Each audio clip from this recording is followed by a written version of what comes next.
दोस्तों, आज मैं अपने घर की कहानी लिख रहा हूँ क्योंकि ये बात ऐसी है कि मैं किसी को कह नहीं सकता।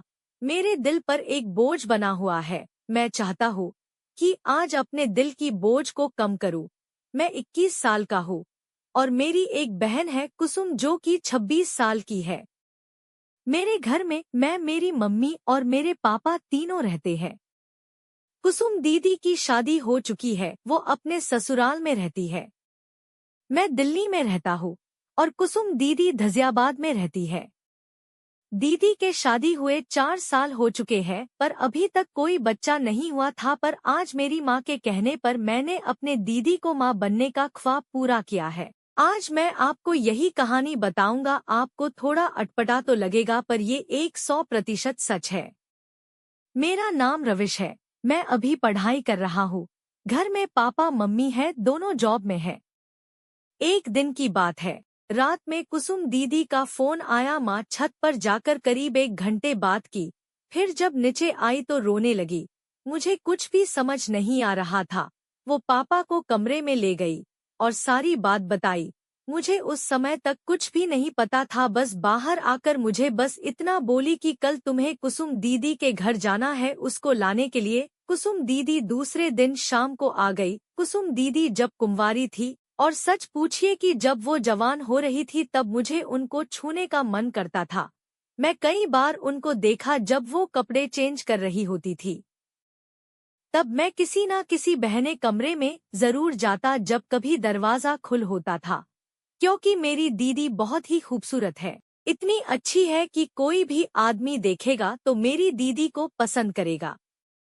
मैं भी करीब 3 साल तक उनके बारे में सोचकर मैंने 61-62 मारा था। मुझे उनके साथ प्यार करने का मन करता था।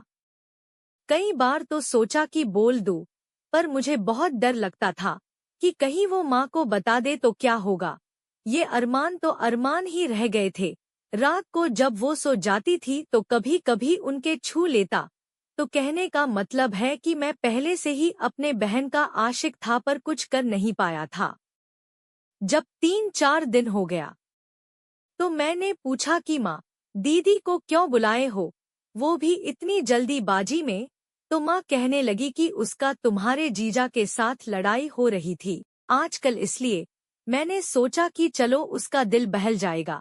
फिर कुछ दिन के बाद एक दिन माँ मुझे पार्क में ले गई और बोली, देख बेटा, पापा आज नहीं है, इसलिए तुमसे एक बात कह रही हूँ। ये घर की इज्जत है, घर में ही रखना।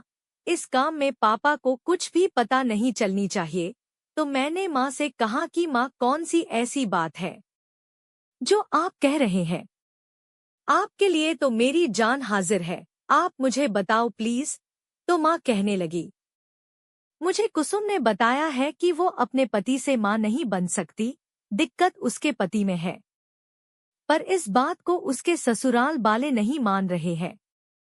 कहते हैं दिक्कत कुसुम में है। तू अगर चाहता है कि तेरी माँ और तेरी बहन अगर खुश रहे तो तुम्हें एक काम करना पड़ेगा। मैंने कहा मैं क्या कर सकता हूँ? जब दिक्कत उसके पति में है तो उसका तो माँ बोली वो इलाज नहीं करवाना चाहता है, वो तेरी बहन की सौतन लाना चाहता है।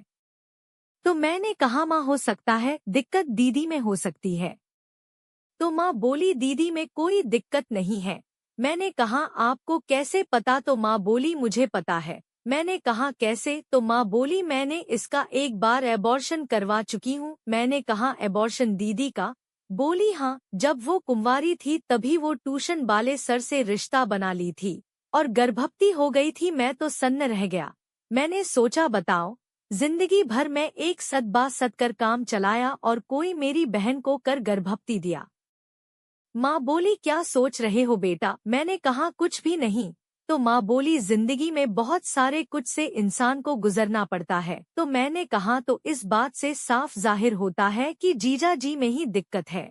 माँ बोली हाँ, अगर तुम्हारी बहन 1 साल के अंदर माँ नहीं बनी तो वो दूसरा शादी कर लेगा। मैंने कहा तो मैं क्या कर सकता हूँ? तो माँ बोली तुम्हें अपनी बहन के साथ सोना पड़ेगा। मैंने कहा क्या कह रही हो माँ? माँ बोली हाँ बेटा, घर का इज्जत बचाने के लिए तुम्हें ये काम करना पड़ेगा। मैंने कहा ठीक है, पर दीदी वो क्या ये? तो माँ बोली तू चुप हो जा, मैंने बात किया था दीदी से, पहले तो नहीं मान रही थी, पर आज वो मान गई है।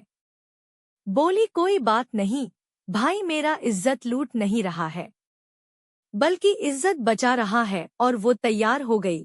तो दोस्तों, अब मेरे घर में एक दुल्हन आती है और उसका सेज सजाने का काम होता है, और दूल्हे दुल्हन के मन में लड्डू फूट रहे होते हैं।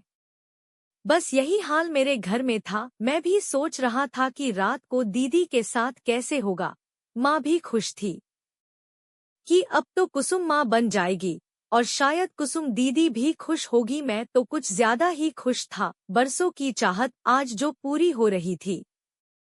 जिसको जवान होते देख देख आज मैं उसको साथ प्यार देने वाला था।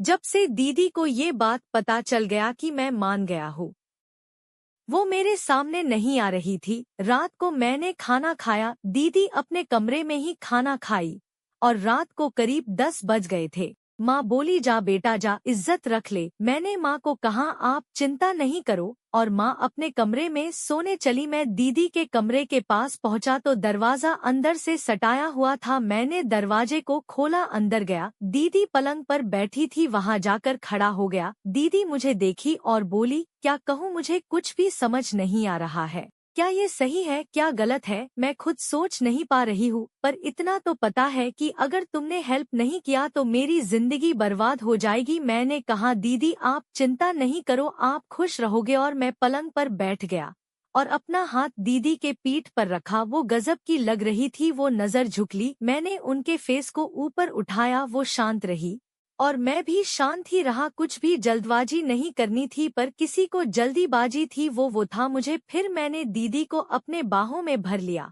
और तो आप लोग जानते होंगे क्या करना है। मैं उठा और दरवाजा बंद कर दिया और दीदी को माँ बनाने में लग गए। आज मेरा सपना भी पूरा हो रहा है। इस तरह रात में कई बार हुआ। फिर हम सब सो गए।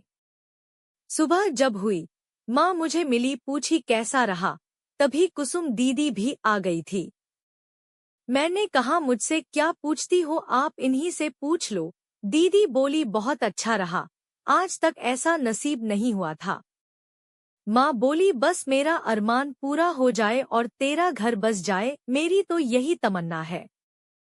फिर क्या था दोस्तों, दीदी यहाँ 10 दिन तक रही और जितना हो सका मैंने उनके साथ प्यार किया। फिर जीजा जी आ गए दीदी को वापस ले जाने के लिए और दीदी चली गई।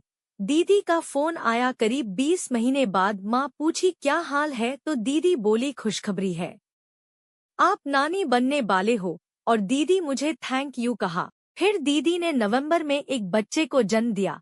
आज दीदी माँ बन चुकी है और उसके ससुराल वाले खुश है और मेरे घर वाले भी खुश है। दोस्तों कहानी कैसी लगी कमेंट करें और चैनल को सब्सक्राइब कर दे। धन्यवाद।